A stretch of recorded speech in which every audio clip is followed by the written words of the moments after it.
پچھلے 70-75 سالوں سے بہت سی پارٹیز آئیں, بہت سے لوگ آئے, زیادہ تر تو نون لیگ والے ہی آئے, لیکن یہاں جو میرا سوال ہے کہ خان صاحب کا دور آیا تھا تو وہاں پہ آپ کا تو ذرا پروسپیکٹس اور ہے اور وے میں کہ یوتھ کو آگے, انہوں نے بھی یوتھ کو ہی ٹارگٹ کیا, آپ بھی یوتھ کو ٹارگٹ کرتے. جب آپ اس چیز اس لیول تک ہم اس چیز کو حاصل کر لیتے, اس کے بعد ہم یوتھ کو کیوں بھول جاتے ہیں؟ اس لیے نا کہ آپ نے خود بننا ہوتا ہے. یہی میں کہہ رہا ہوں, فرق سمجھیے کہ جب ایک آدمی خود آنا چاہے گا, خود لیڈر بننا چاہے گا, خود وزیر اعظم بننا چاہے گا. آپ کو لگتا ہے کہ اس ملک میں, پاکستان میں ہمیں کوئی آگے آنے دے گا؟ میں کہہ رہا ہوں نا, میں تو آپ کو پورا لاہ عمل دے رہا ہوں. اچھا کوئی آنے نہیں دے گا تو کیا بیٹھ جائیں گھر میں؟ اس کا مطلب ہے بھائی اسی کو تو اسٹرگل کہتے ہیں. یہاں پہ اگر اسٹوڈنٹ ہے یا یہ 4 لوگ احتجاج کرنے نکل جائیں تو کیا ہوتا ہے آپ کے سامنے؟ میں اس کی وضاحت کرتا ہوں, ٹھیک ہے. اچھا ابھی سوال لے لیتا ہوں, پھر مجھے ذرا موقع دیجیے. آپ نے کہا یوتھ کو استعمال کرنے کی بات, اس میں کوئی شک نہیں ہے, یہی باتیں خان صاحب نے بھی کی تھی, لیکن اس فرق کے ساتھ کہ میں وزیر اعظم بنوں گا نا, بنیادی فرق یہ ہے. اور میں یہ کہہ رہا ہوں کہ آپ وزیر اعظم, آپ میں سے کوئی ہونا چاہیے. تو وہ جب یہ کہتے تھے کہ میں نوجوانوں کو آگے لے کر آؤں گا, تو جب موقع اللہ نے دیا, اقتدار اور اختیار دیا, تب شیخ رشید آگے آ گئے, تب فردوس عاشق آوان آگے آ گئیں, تب پرویز خٹک, پرویز الہی صاحب آگے آ گئے, پھر آپ نے دیکھا کہ جناب محمود خان کو آگے لایا گیا. اور ابھی میں کہہ رہا ہوں نوجوانوں کو تب بنایا گیا جب عثمان بزدار کی طرح کٹھ پتلی چاہیے تھی یا ایک فائٹر چاہیے سہیل آفریدی کی شکل میں.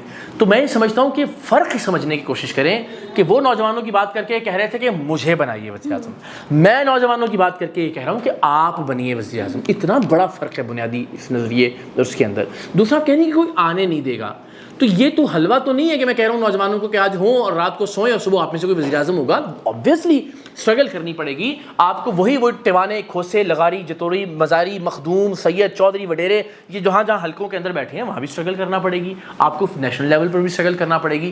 مگر میں کہتا ہوں کہ جب آپ اسٹرینتھ ہوں گے ایک دوسرے کی, جب آپ کے ساتھ ہزاروں لاکھوں لوگ جڑتے چلے جائیں گے, جو آپ ایک جمہوری طریقے سے ایک ادارہ قائم کریں گے, تو آپ کی اسپیس اور جگہ بننی شروع ہو جائے گی. مگر یہ نہیں ہو سکتا کہ ہم یہ کہہ کے بیٹھ جائیں کہ یار ہمیں کوئی آ نہیں دے گا, چلو ٹھیک ہے چھوڑتے ہیں یار, یہ تو نہیں ہو سکتا نا. لیکن آپ دیکھیں نا کہ ایک مچھلی بیٹھی ہے کھانے کے لیے اوپر, چھوٹی چھوٹی مچھلیاں ہیں, تو وہ چھوٹی مچھلیوں کو کھانے کی کوشش کی جائے گی نا, تو وہ بہت سے ایسے نوجوان بھی ہوں گے جو کل کو ہمت ہار جائیں گے. نہیں ہارنے دیں گے ہم انشاءاللہ, اللہ خیر کرے. کتنی کھا لیں گے وہی کہہ رہا ہوں نا. اچھا اس میں ایک اور بات دیکھیں, انہیں میں سے کوئی مچھلیاں بڑی بھی بنتی ہیں نا, یہ تو نہیں کہ بڑی مچھلیاں ہمیشہ سے بڑی پیدا ہوتی ہیں, تو یہ بھی دیکھیے.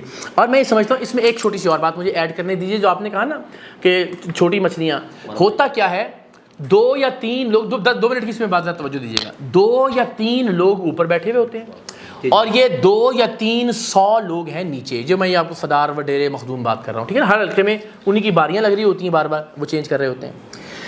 اس کلچر کو سب نے, اسٹیبلشمنٹ نے, ان 2-3 لوگوں نے اور نیچے والے مخدوموں نے, ٹیوانوں نے, جتوئیوں نے, انہوں نے ایک دوسرے کو اسٹرینتھن کیا. اصول یہ ہے ڈیموکریسی کا ساری دنیا میں کہ گلی محلے کے اندر آپ کا ایک منتخب نمائندہ ہو, جس کو میئر کہہ لیں, جس کو چیئرمین کہہ لیں, جس کو ناظم کہہ لیں, جس کو کاؤنسلر یا جو بھی کہہ لیں.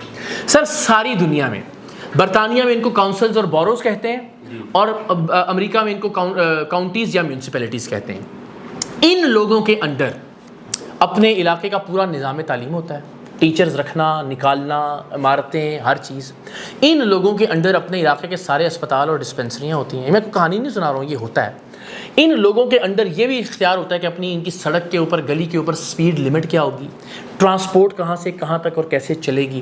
ان لوگوں کے پاس مکمل فنڈز اور اختیار ہوتے ہیں اپنے علاقے میں انفراسٹرکچر کے, سڑکوں کے, نالیوں کے, گلیاں پکی کروانے کے.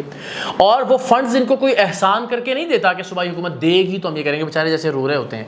ان کے پاس ڈائریکٹ آتے ہیں سارے پراپرٹی ٹیکسز, لوکل کاؤنسلز کے پاس آتے ہیں, سارے جو بورڈز وغیرہ لگتے ہیں ان کے ٹیکسز ان کے پاس آتے ہیں, اور باقی بہت سارے جو لوکل ٹیکسز ہیں وہ سب ان کے پاس آتے ہیں.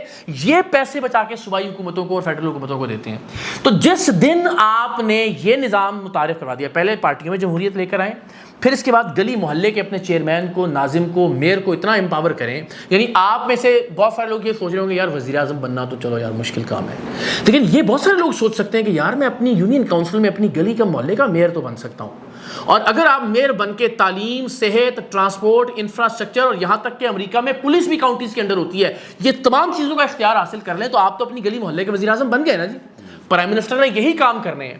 تو جب ہم اس طرف تھوڑا سا چلنا شروع کریں گے تو یہ جو بڑی مچھلیاں ہیں یہ آہستہ آہستہ خود بخود. بڑی مچھلیاں کیوں ہوتی ہیں؟ یہ 400 500 700 MNA MP سینیٹر الیکٹ ہوتا ہے بورے والا سے, کوٹھی ہوتی ہے اس کی DHA phase 6 لاہور کے اندر, الیکٹ ہوتا ہے سیون شریف سے, ایک بنگلہ ہوتا ہے اس کا کلفٹن کراچی کے اندر.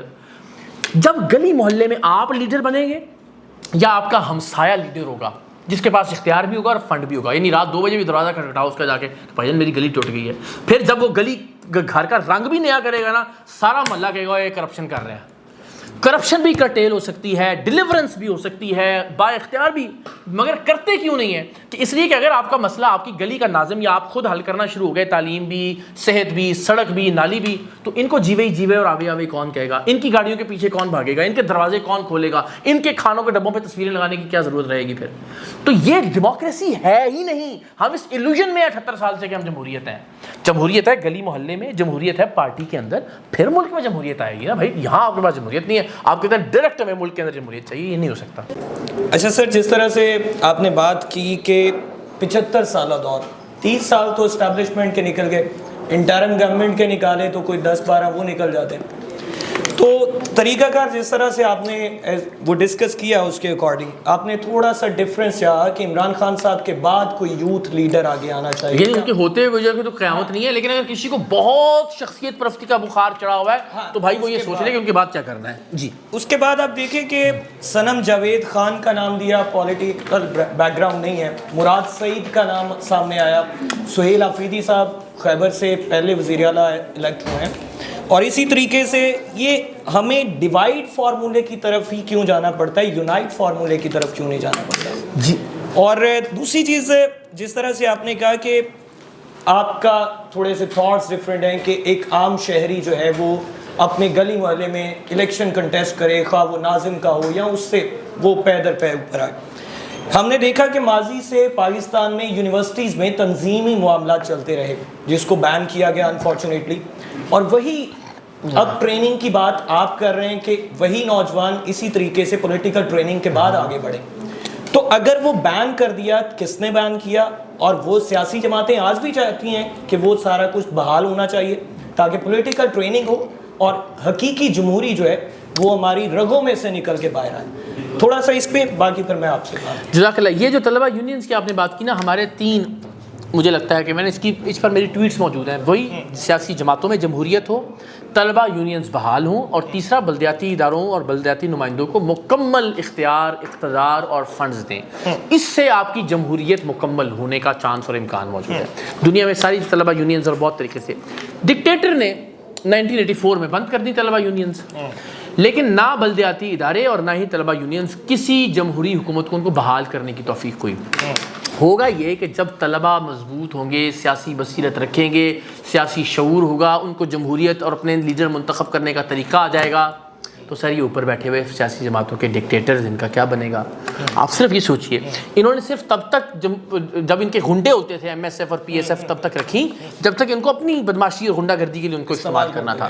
لیکن اگر صحیح معنوں میں طلبہ یونینز جمہوری ادارے بن جائیں گے تو پھر تو ان کو یہ طریقہ آ جائے گا کہ ہم نے الیکشن کے ذریعے کیسے لیڈر بننا ہے, اور لیڈر بننے کے بعد ان کو یہ پتا ہوگا کہ ہمارے اوپر ایک ایسا سیاسی ادارہ موجود ہے جس میں ہم کھپ سکتے ہیں. ہمیں اگین یعنی ایک ایسا لیڈر کہ جو طلبہ یونین سے سیاست کر رہا ہے اور اس کو یہ پتا ہے کہ میں آگے چل کے وزیر اعظم کی کرسی تک پہنچ سکتا ہوں, وہ کوئی بدماشی نہیں کرے گا, وہ اپنا کنڈکٹ ٹھیک رکھے گا, وہ انسانوں کی طرح چلے گا, اس کو پتا ہو. لیکن جس کو پتا ہے کہ اوپر تو یہی بیٹھا ہوا ہے, نیچے جتنی دیہڑی لگا سکتا ہوں میں لگا لوں, تو وہ بندوق بھی اٹھائے گا, گنڈا گردی بھی کرے گا, بدماشی بھی کرے گا. تو طلبہ یونینز کا حل بھی یہی اور ہونا چاہیے, وہ ہمارے منشور میں, میرے اس میں نظریے میں شامل ہے.